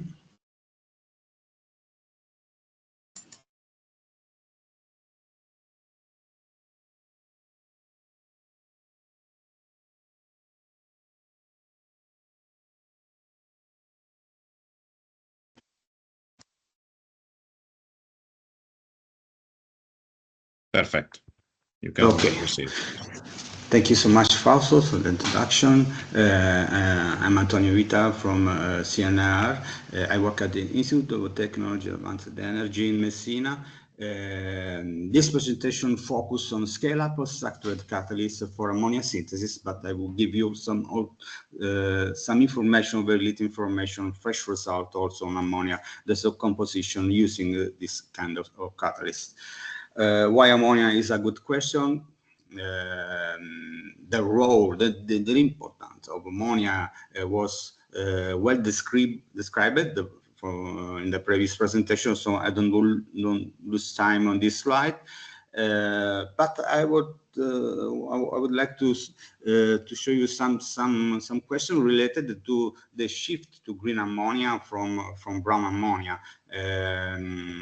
It was just said that ammonia synthesis is based on AMBHER process that is characterized by integration with ammonia synthesis loop and similar forming step. This integration is not only for hydrogen that needed for ammonia synthesis, but also is a good integration from a thermal point of view. Talking about green ammonia production, this is based on hydrogen produced by electrolyzers that are connected to renewable source.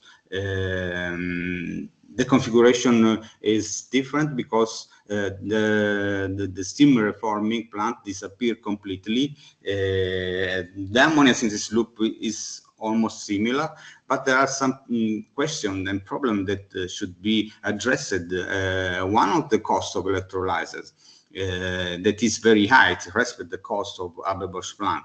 Another question is related to the energy demand that is very high for the hydrogen production in electrolyzers respect the ammonia synthesis. So these are two big questions that are actually not completely resolved. Another questions maybe underrated is the scale down at the intermittent issues when we use renewable source that are basically characterized by distributed production across region, and distributed production means production at mass scale. So we have to think to make a downscale of on ammonia synthesis plant. And when we operate a downscale and we reduce the ammonia production, some heat losses could increase, and the energy consumption increase, and the production of ammonia decrease. So, of course, this means that probably a conventional packet bed reactor maybe are not the good solution for green ammonia synthesis. This is the idea. The idea of intensify these projects is at the base of AMBHER project, in which a selective ammonia membrane will be integrated with a structured catalyst to to intensify the ammonia synthesis process, to reduce temperature, to reduce pressure, and to increase the efficiency of a distributed ammonia synthesis process. Inside this project, I will show you these slides show a schematic sequence of structured catalysts, in particular periodical open cellular structure manufacturing process. Inside this project, a lot of structured are developed, and what we have here is the a sequence that starts with a design of the structure, and then a manufacturing process that is based on selective laser melting, a 3D printed process that transforms the idea in a real object, transform the idea in a final periodic open cellular structure support that will be used for the deposition of active catalysts. Additive manufacturing in general is a very powerful technique that have practically infinite possibility to produce different kind of structure, to manage different kind of materials like aluminum alloy, copper alloy, nickel alloy, but also to design different geometry with different feature. I mean, different porosity, different specific surface area, different surface to volume ratio, all things that are important when we design a reactor. And another aspect of this technique is that the support can be scaled up easily, avoiding to lose the principal feature. So this slide shows basically a scale-up strategy we used in AMBHER project. And this strategy start with the manufacturing of POX, little POX, and the investigation. Most of the investigation was carried out at micro scale, and this is principally based on the slurry optimization of composition, of course, catalyst formulation and several aspects are addressed during this case to hear project.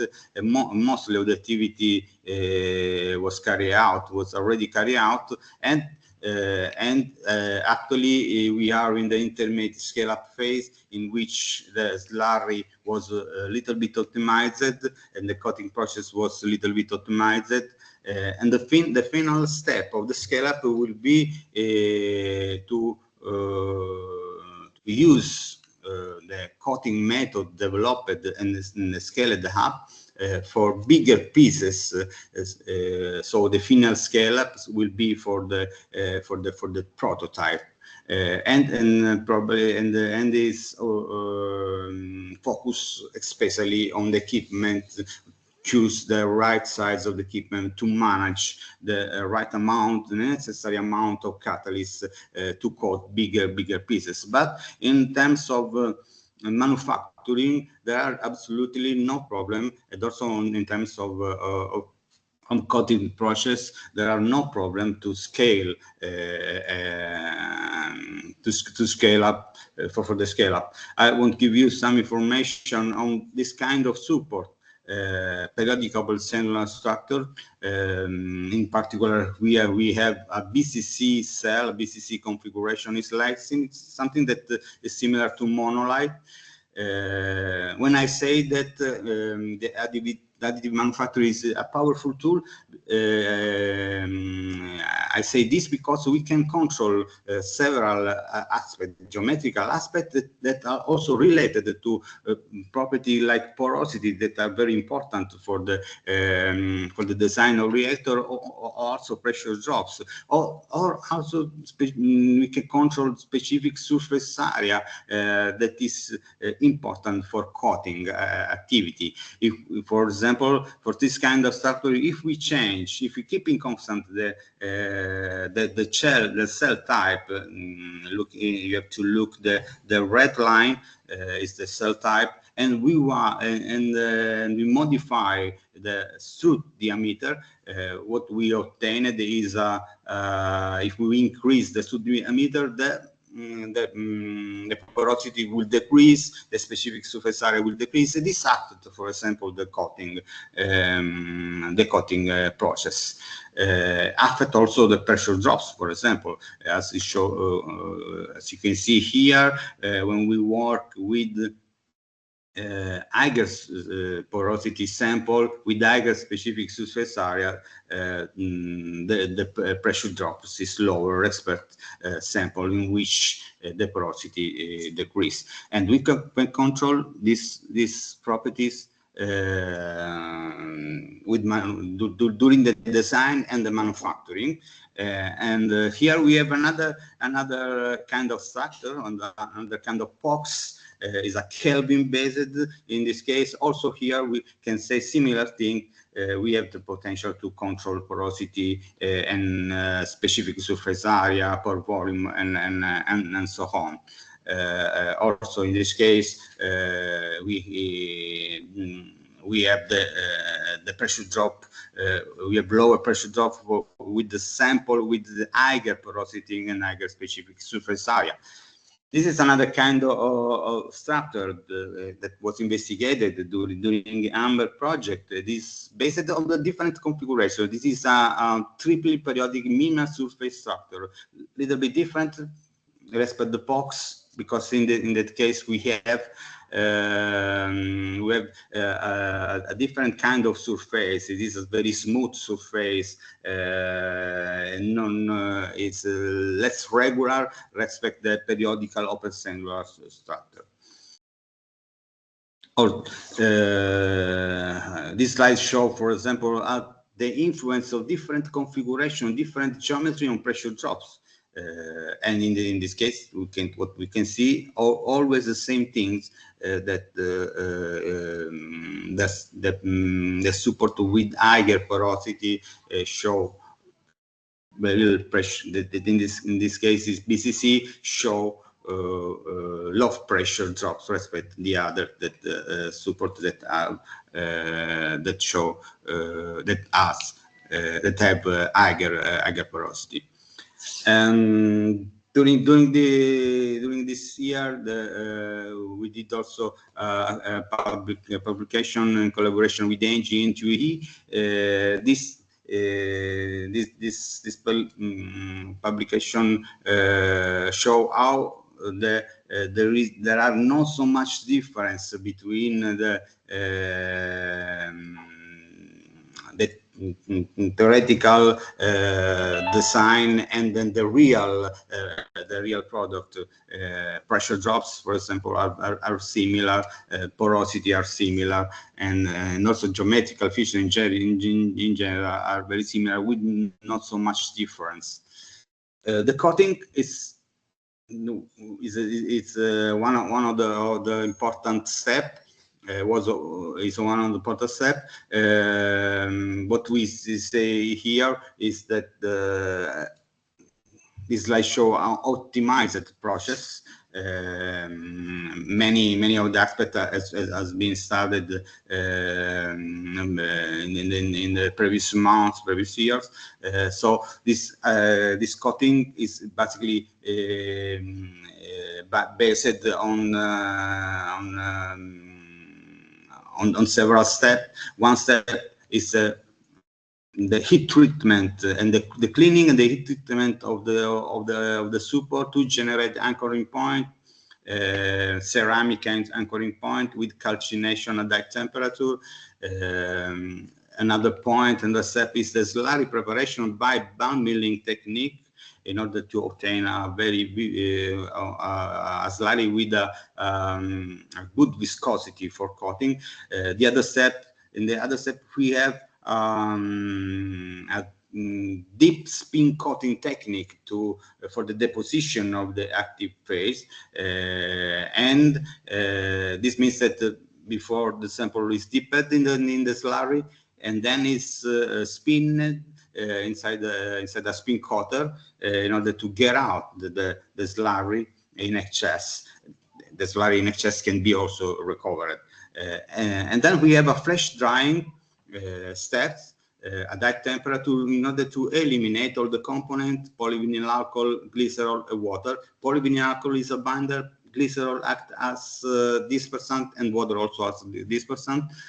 This step, deep spin and flash drying, is repeated until we reach the desired amount of catalyst, and then a final calcination to consolidate everything. All this study was done at macro scale. Another important step, a rheological study, because it's important to know the dynamic viscosity of the slurry. This rheological behavior showed that our slurry, the slurry was prepared with a commercial 5% ruthenium alumina, was show a shear thinning behavior. This means that viscosity increased the spinning, and at lower shear rate we have dipping behavior. Higher shear rate we have a spinning behavior. On the right we see also a loading curves. 5-6 steps are sufficient to load the planned amount of catalyst. The batch used 5 grams of catalyst for microscale studies for prepare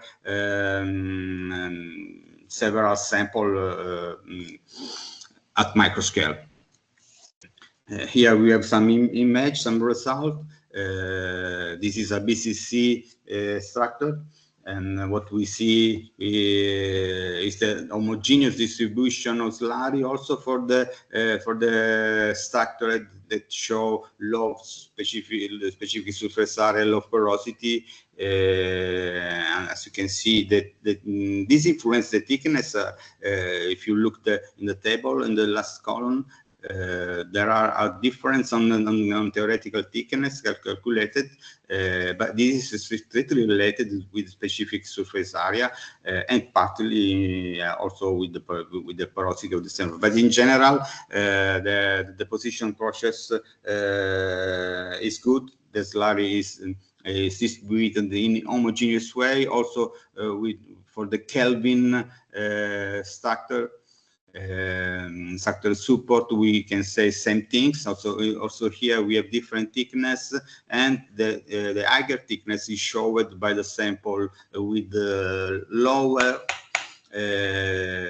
specific surface area and a lower porosity.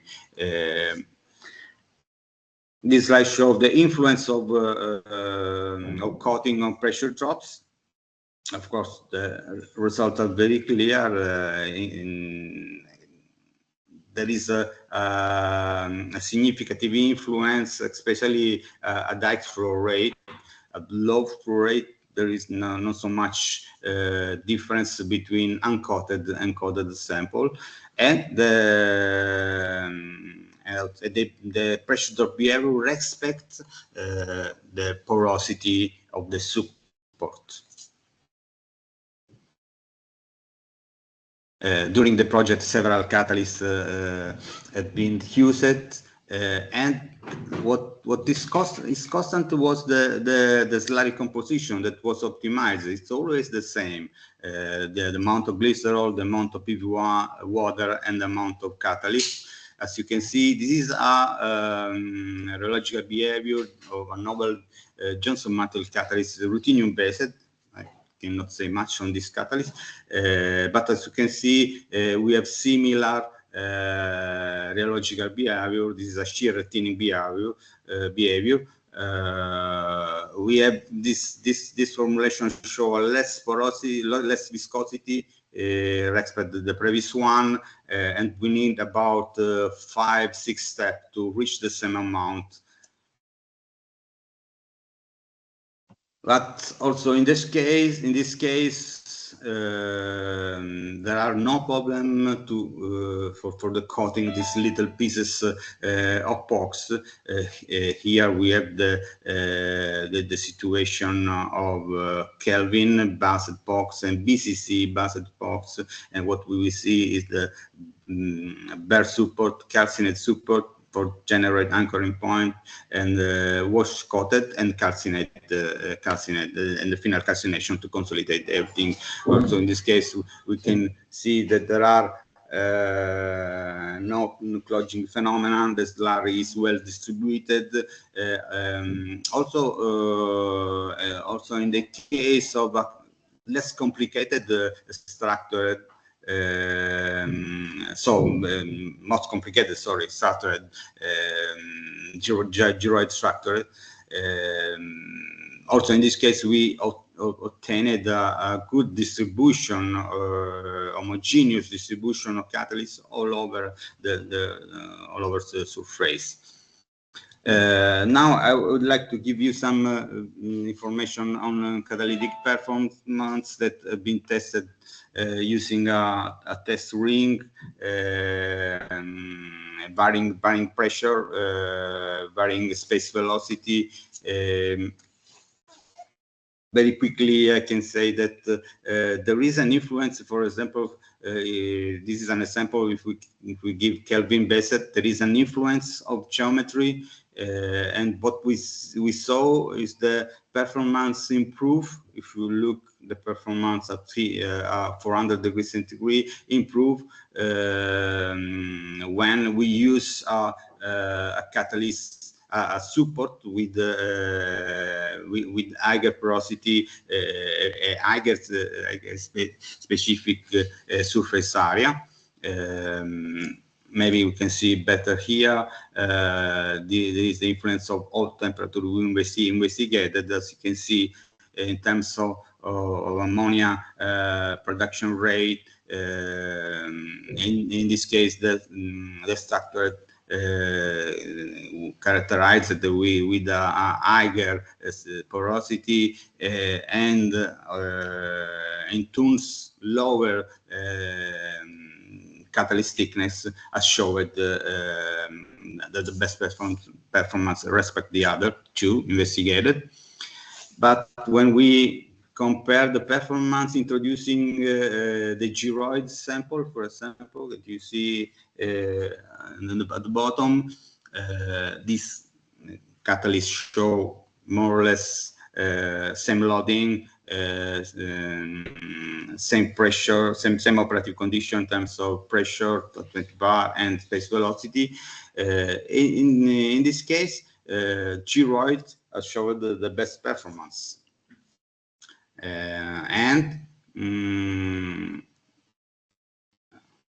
This slide shows also the influence of different temperature we investigated. As you can see, gyroid and BCC show the best performance respect the Kelvin based one. We'd like to give you some information, very fresh information on ammonia decomposition. In this case, we have compared gyroid, BCC, and Kelvin structure. And also in this case, gyroid outperformed the performance of the other catalysts. Gyroid is a very interesting structure. It's different respect the other dual. The other to support, because even if show low porosity, even if show low specific surface area and higher catalytic thickness, in the end outperform the other. But this is mostly related with the particular labyrinthite structure that gyroid has. And also, I think that probably there is a different mass transfer, different interaction between the reagent and the catalyst loaded on surface, respect the other two. Regarding the scale up, very quickly,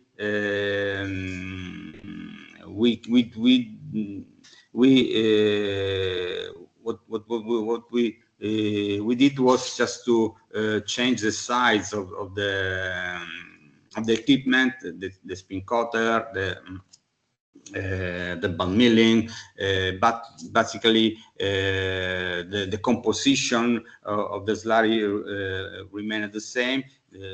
No particular change in this way. Also, as you can see here, in this case, we used it for scale up for the reason related to the catalyst amount. We used 0.5 ruthenium supported on alumina. Barring the quantity of catalyst, we didn't see any kind of difference in terms of rheological behaviors. It means that the slurry is always the same. So no particular problem to coat bigger pieces. Also in this case, we obtained a good distribution of catalyst along the surface. We also prepared some sample that it's ready to be integrated with the membrane. Also in this case, there are no particular problem encountered. The catalyst was distributed in homogeneous way along the surface, also increasing the amount of materials we may manage during the slurry preparation. So the next steps will be focused on the final scale up. We are waiting for the new box from ANDREAH partner. Everything it's ready for the coating. We designed and realized holder to host bigger pieces of support that are characterized by about 51 millimeter in diameter, 10 or 20 millimeter, 20 centimeter in length. These are the amount of catalyst that we needed. Of course, for coating of bigger pieces, we need to increase the amount of catalyst that we have to manage. But the composition of the slurry will remain the same. What we have to do is just to increase the size of the equipment we use. We don't expect any difference. Also for packing is another strategy we are investigating. In this case, the amount of catalyst required is very high to respect the coating. So I'm going to the conclusion. We can say for sure that additive manufacturing is a very powerful tool to prepare to develop structured catalyst. This coating method developed is work also for little pieces of support, of bigger pieces for the support. So the scale up was carried out with not so much problem. And in terms of activity between the different support we investigated in ammonia synthesis, and also for ammonia decomposition, gyroid structures with its labyrinthic network of channel provided efficient mass transfer respect the other structure we used and outperform especially at low temperature the other sample. But some study are necessary to understand why. And more properly, modeling activity will help to understand why gyroid structure is one of the best solutions for both for ammonia synthesis and ammonia decomposition reaction. Thank you so much. This is the stuff involved in the research activity in AMBHER and the ANDREAH project.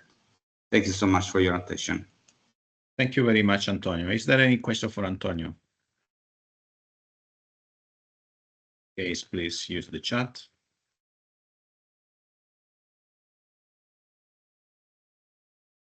I don't see any question for the time being, but I have a question myself. Can you say something on how to measure heat transfer in this kind of systems?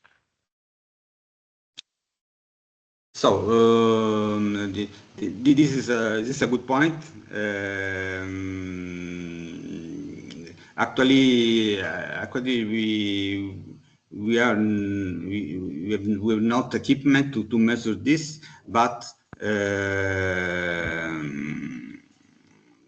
I think it's possible to. Probably what we have to use is, for example, nitrogen flow or gas flow, and a couple of thermocouple inside the sample to measure the different temperature profile we obtain and changing the space velocity, for example, changing in different point of the box in order to obtain some experimental information. But this is also an activity that could be carried out also on modeling aspect, I think, because we know the materials, we know we can obtain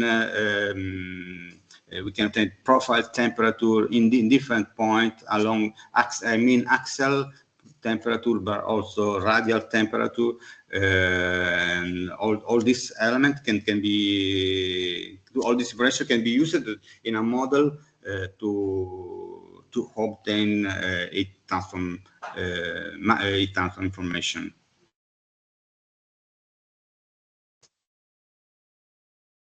So there is a question for you, Antonio. Perhaps you can also see in the chat. Yes.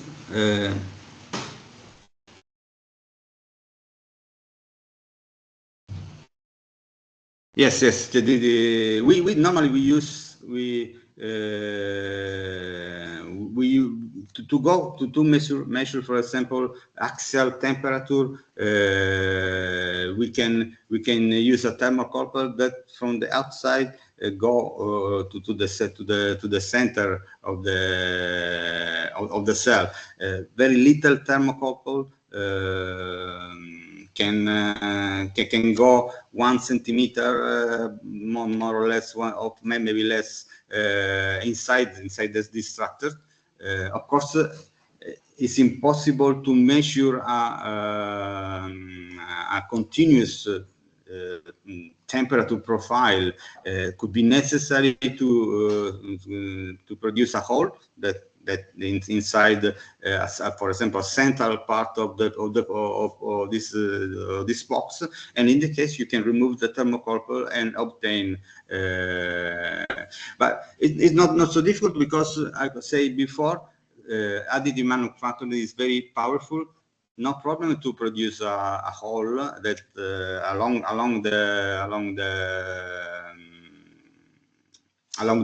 the box, and you can get temperature in continuous or in each point. Otherwise, other possibility are to get temperature at the beginning and the ending, and in the center part of the support. Thank you very much. Any other question? Apparently, okay. There is a question from Gaetano. If there is a bypass from the reacting gas, but I think as Antonio was saying, you can manufacture a hull which is impermeable to gas in principle. Yes, you can do also this. Yes, you can introduce, for example, ceramic tubes to host thermocouple, or quartz tube to host thermocouple inside.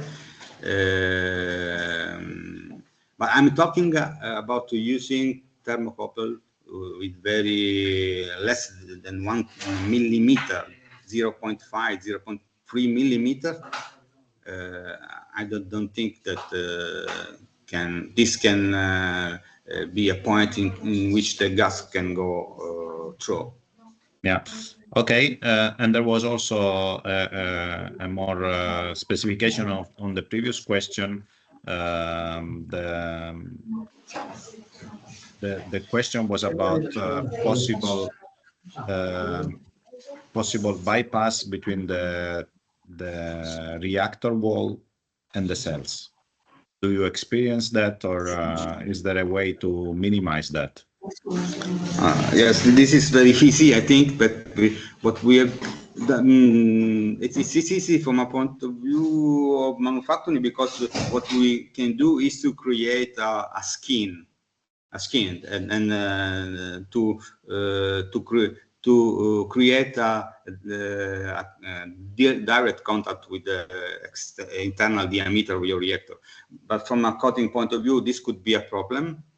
Even if we are recently investigating the deep spin coating for monolith, and works also for monolith. So in principle,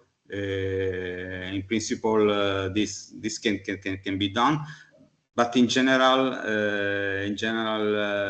we didn't see any particular effect to use this kind of support in our reactors.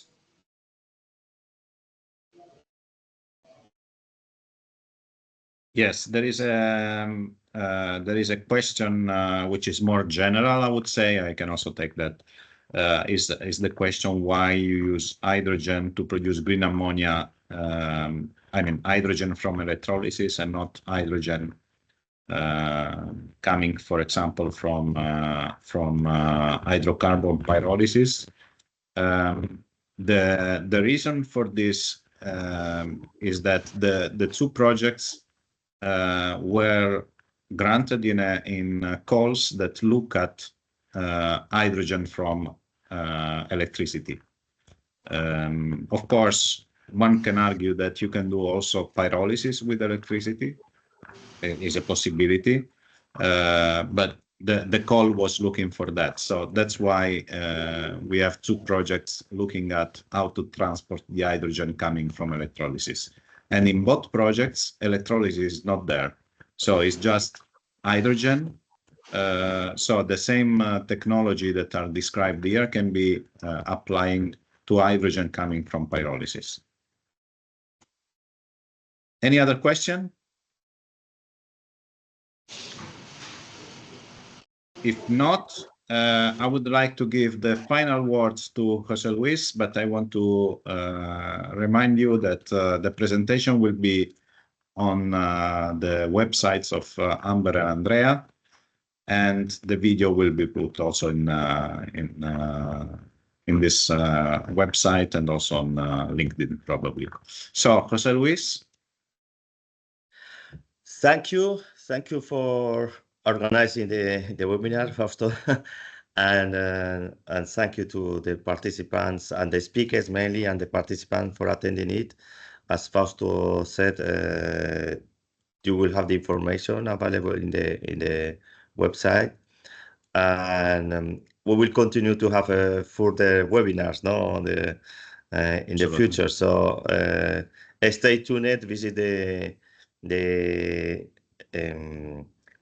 public website. You will have information there on the progress of the both projects, and you are welcome to contact us for discussing anything regarding the projects or something else, of course. Thank you. Thank you very much all, and have a nice day. Bye. Bye. Thank you. Bye.